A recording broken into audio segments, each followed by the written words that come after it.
internet spoke back. No, it's okay. No, it's okay. Someone said, thank him for Wild Cards, my favorite series of all time. And while I don't need an adaptation, is there progress on the show that was announced? And I do recall there was some discussion for a while of the Wild Card show. Is that still happening? Well, maybe eventually, but not today. Wild Cards actually is an older series for me than A Song of Ice and Fire. We started, the first Wild Card book came out in 1987, and I think we've had 34 of them by now. And to be clear, I've written for some of it. My main function in Wild Card has been as the creator and the editor.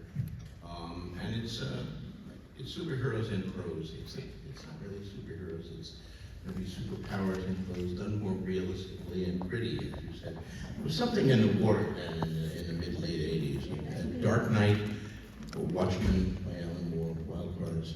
They're all variations on the same thing. Like, we've grown up, we'd read all these superhero stories, and but we could see that we wanted to do something a little more realistic, but we took different paths to it, which is why it's interesting. I mean, certainly the whole Batman thing about losing your parents at a young age, and so then, as an adult, you go out at night dressed in rubber to be beaten up by strange men in alleys, by enemies, is an odd way to, an odd hobby. It is a little strange. You said when I started really collecting comic books and getting into it in the 50s, Batman was not as big as he later became. I mean, he was an old DC hero, but the 50s version of Batman, if you read him, is sort of silly.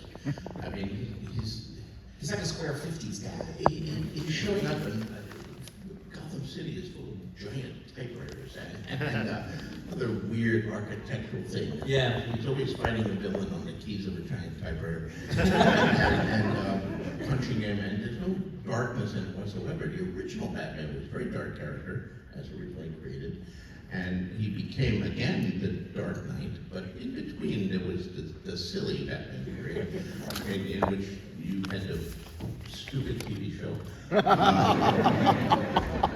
I love the TV show. One of Adam West? Yeah, he goes surfing with the Joker.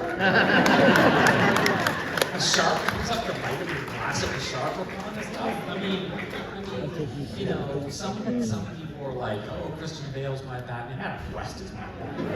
Christian Bale is Holy moly! That's actually Captain Marvel. I've also always wondered where he got the giant penny. You ever notice when we're in the Batcave? Oh yes, there's always that giant stupid penny in there. Was there ever a story about that? I don't know. There must be, right? There has to be something. There is. Someone says there is.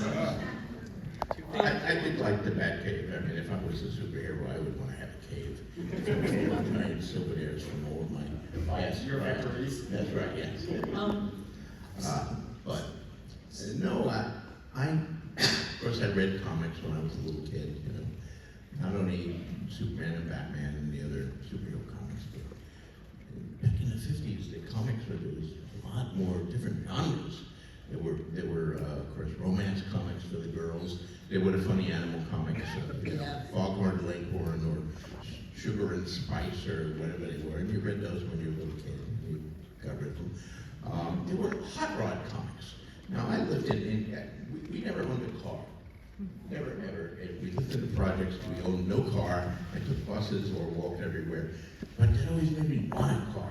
So I remember reading hot rod comics, which were always about teenage kids getting some piece of crap car and fixing it up really cool, and then winning all the races the kids were in.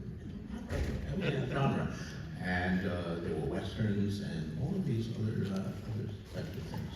And I read those for a long time, but at a certain point, it was Christmas, and a friend of my mother's, an old childhood friend, for Christmas gave me a hardcover book, Have Space Will Travel by Robert A. Heinlein. And I read the book, and started reading books. I started buying books, which meant I had less money to buy comics. So I had to cut down on comics.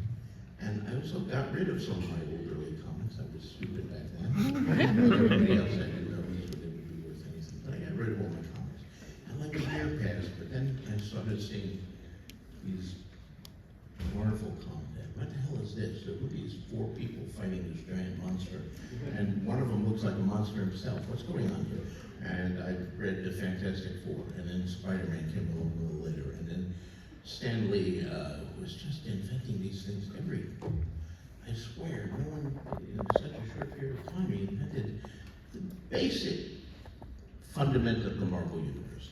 Fantastic Four, Spider-Man, X-Men, Avengers, Thor, Captain America. Well, Captain America had been, he'd been frozen since World War II.